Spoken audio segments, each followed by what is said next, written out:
كان عندك فكرة انك تقدر تعمل نجفة وابي سابي من عجينة الورق؟ تعال انا أقول.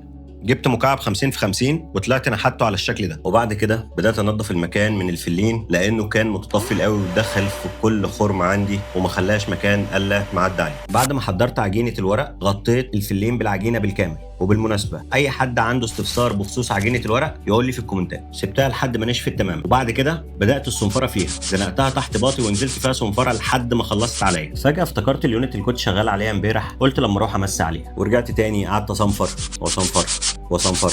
مفيش مكان في العالم اللي ما قعدت اصنفر فيه لحد ما ايديا ورمت. ينعل دي شغلانه. وهنا بدات في مرحله الكهرباء، فدخلت على جروب كهربائيه مصر وسالت ازاي اقدر اركب دوايه للنجفه. كلهم ردوا عليا بالاجماع وقالوا لي جرايه فقررت اعتمد على نفسي زي ما انت شايف. وكان فاضل عندي شويه لون اخضر من وحده التخزين اللي انتوا اتجننتوا عليها، فدهنتها بنفس اللون وقلت اهو بالمره يماتشوا. والله بياخدوا العقل.